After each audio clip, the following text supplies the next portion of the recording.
किसी ने बड़ी कमाल की बात कही है कि एक ही गलती हम सारी उम्र करते रहे, धूल चेहरे पे थी और हम आईना साफ करते रहे। ये कहानी एक कंपनी की है जो काफी घाटे में जा रही थी। कंपनी का मालिक और कर्मचारी इस बात से काफी परेशान थे क्योंकि कंपनी की ग्रोथ के साथ साथ उनकी ग्रोथ भी रुकी हुई थी। एक दिन उस कंपनी के मालिक ने कंपनी के गेट पर एक नोटिस लगा दिया जिसपे ये लिखा था कि कल रात उस कर्मचारी की मौत हो गई जिसकी वजह से इस कंपनी की और आपकी ग्रोथ नहीं हो पा रही है और शोक मनाने के लिए हम सभी 1 घंटे के बाद ऑडिटोरियम में मिलेंगे। ये बात सुनकर सभी कर्मचारी थोड़ा दुखी भी थे और खुश भी थे। दुखी इसलिए थे क्योंकि उनके साथ का ही कोई अब इस दुनिया में नहीं रहा, लेकिन वो इस बात से खुश भी थे कि अब वो व्यक्ति नहीं रहा जिसकी वजह से उनकी और उनकी कंपनी दोनों की ग्रोथ नहीं हो पा रही है। और हर कर्मचारी यह भी देखना चाहता था कि आखिर वो व्यक्ति था कौन।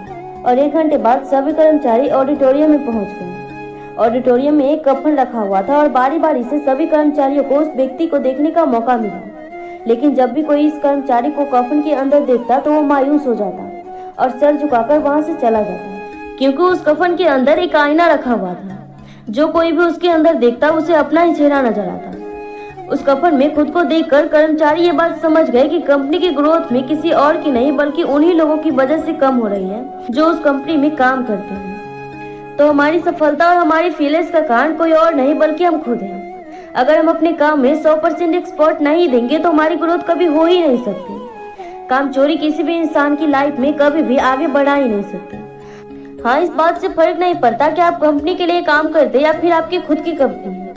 फर्क तो इस बात से पड़ता है कि आप अपने काम को कितनी लगन और मेहनत से करते हैं। किसी कंपनी में अगर कोई व्यक्ति काम चोर हो जाए तो कंपनी कभी भी ग्रोथ कर ही नहीं सकती, और ठीक इसी तरह हम खुद के कामों में कभी काम चोरी करेंगे तो खुद की लाइफ में कभी ग्रोथ कर ही नहीं पाएंगे। और कई लोग जो आज भी अनसक्सेसफुल सिर्फ इसलिए है क्योंकि वो अपने काम को मेहनत और मन से नहीं करते हैं। अगर लाइफ में आपको सक्सेसफुल होना है तो आपको अपने काम के लिए खूब मेहनत करना होगा और हमेशा 100% एक्सपर्ट रहना होगा। याद रखिए कि मेहनत का फल एक न एक दिन जरूर मिलता है।